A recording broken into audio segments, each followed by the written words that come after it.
Lauren, and today I'm going to be doing a whole entire video on how I take my notes at school. So I actually was deciding what video I want to do today, and I was like, you know what, since everyone is like going back to school, going back to college, high school, stuff like that, I would do a whole entire video on how I take my notes and take them from lectures in class, especially in college, or even if you're in high school too, just how to take notes. I know it can be sometimes overwhelming because there's so many notes and you're probably like, I literally don't know how to take notes, I don't know how to make them look good, I don't know how to study from them, and notes are a really practical way to actually learn the information you need to know and a really great way to obviously study. Also, I forgot to mention that I did get my hair cut and dyed. It's so short for me personally. I know this is not short for a lot of people. It's so short for me, but it was extremely dead. I literally killed my hair like over the past couple months, so it really needed a good chop. I'm going to show you guys how I take notes with paper and pencil, and then I'm also going to show you guys how I do notes on my computer, which I don't do as often. So the first tip I have is to actually take all your notes in one big notebook. So this is actually my notebook that I'm going to be using for next semester, and it's just a 5-subject notebook. I either get these off Amazon or I get them on Target or at Staples, and I'll link some school supplies down below if you guys are interested in what I use. I like these huge subject notebooks because I can put all 5 of my subjects in one notebook and I won't forget or take the wrong notebook to a class, because I know that I've done that a couple of times before. My second tip is to obviously get really good writing utensils that you like. So your favorite highlighters, your favorite pens. Personally for highlighters, I like just the skinny ones, just like skinny Sharpie highlighters. And then for colored pens, I haven't found my favorite colored pens yet, but you guys gave me really great recommendations in my college haul video. I have these colored pens from Bic right now that I use, so these are really good as well when you want to color code things. And then for my favorite actual blue and black ink pens, I use the Pilot G7s and the Pilot G10s.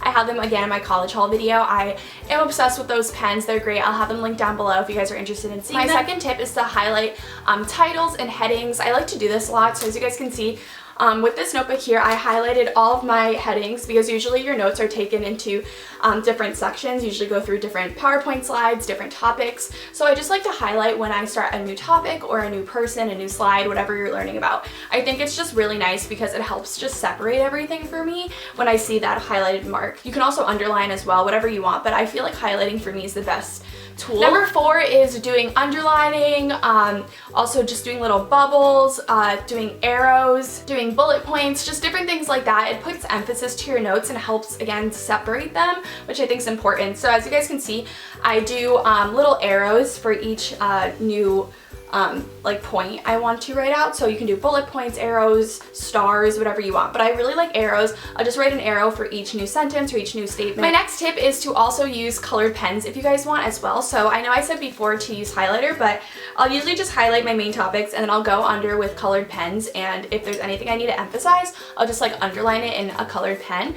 And this just helps me, again, see what important information I should know in these notes, because obviously in your notes there's so much info, and if you just look at them and there's no like separation between them, it can be kind of like overwhelming. You can underline with black pen, you don't have to do colored, but I personally liked colored pens because, again, it's just bright. It draws me right to the word that I need to know or the statement that I need to know. Number 6 is to shorten words. So it's good to just shorten everything, because when you are going through your notes and when you're writing your notes especially, the teachers usually go really, really quickly, and it can be kind of overwhelming when you're trying to take notes and the teacher's going from slide to slide to slide and you're literally like 3 slides behind. Especially in college lectures, they really can care less if you have your notes down or not. You can shorten words, like sometimes, for example, like the word battle. I was like talking about a battle, like American battle, and instead of writing the whole entire word out, I just wrote BATT dot.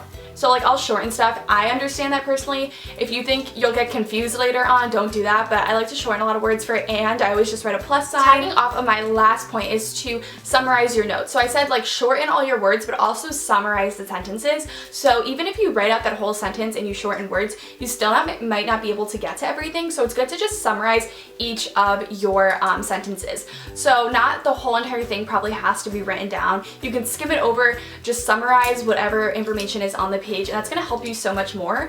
So there might be like 20 bullet points on your slide and you're like, oh my god, I can't write this all down.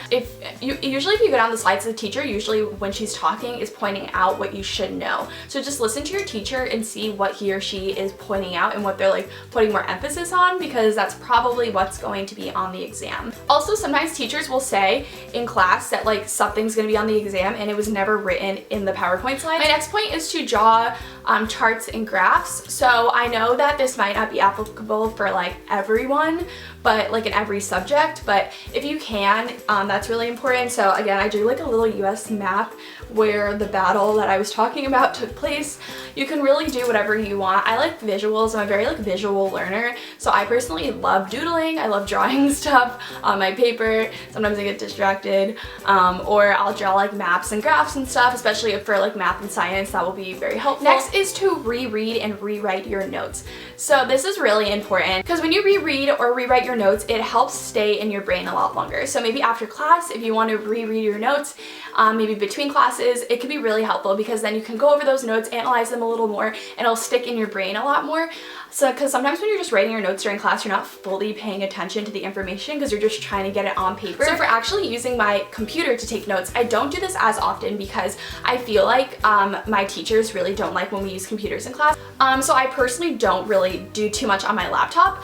But when I do like to do everything on Google Docs because Google Docs obviously saves everything all at once and right away. So I'll show you guys a little bit on how I do Google Docs. So I personally will go into my Google Docs account. I'll create a new folder on Google Docs. So if you go to My Drive, you go to New, and then you go to Folder. You can click folder and then you can create a new folder. I'll write like spring semester junior year, and then I will click save and it'll create that folder for me. Within that folder, I like to create even more folders. So if you go up to the top where your title is, if you click down, you can create another folder, which is kind of nice.